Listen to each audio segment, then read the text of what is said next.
المتساهم الآخر اسمه ضياء الرحمن بن عبد الرحمن، وموضوعه: باكستان تنعم بالحرية وغزة تحلم بنورها. فليتفضل. نحمده ونصلي ونسلم على رسوله الكريم، أما بعد.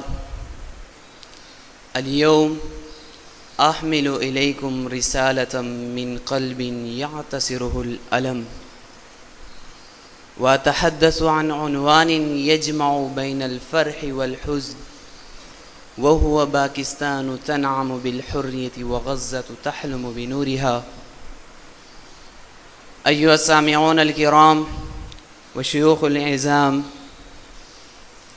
إن الأمة الباكستانية تعبر عن فرحها بالاستقلال في مظاهر شتى: ثياب جديدة زاهية،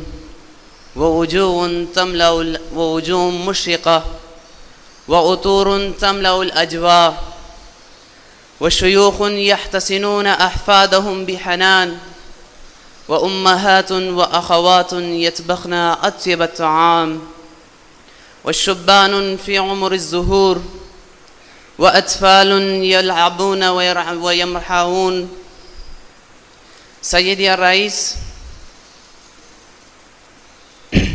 كما تعرفون أن أهل باكستان يفرحون بالاستقلال، وكذا بخلافهم أهل غزة.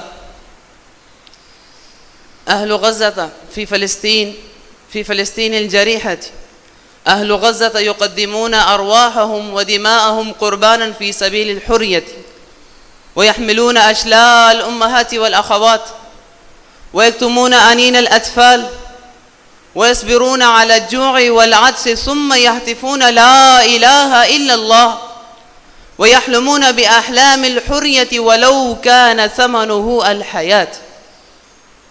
سيدي الرئيس، من هذا المنبر ومن خلال هذا الموضوع أريد أن أوقظ ضمائر حكام العالم الإسلامي، لعلها تكون لي نجاة عند ربي، وأخاطبهم قائلا: يا من تلهثون خلف السراب، يا حكام الأمة الغافلين المخدرين، يا من بعتم المبادئ من أجل مصالح الزائلة، يا عبيد المال والسلطة، يا من تلوذون بالصمت وتغضون طرف عن جراح غزة، إن لم تريدوا أن تحركوا جيوشكم وأموالكم في سبيل غزة، فلا تضعوا في طريق أحلامهم الشوك والعقبات. إنهم أمة حرة كانوا وما زالوا، وسيرفعون رأسهم، وسيكونون بإذن الله أبطال الحرية. واعلموا أن غزة ليست ضعيفة، بل هي رمز الصمود والعزة.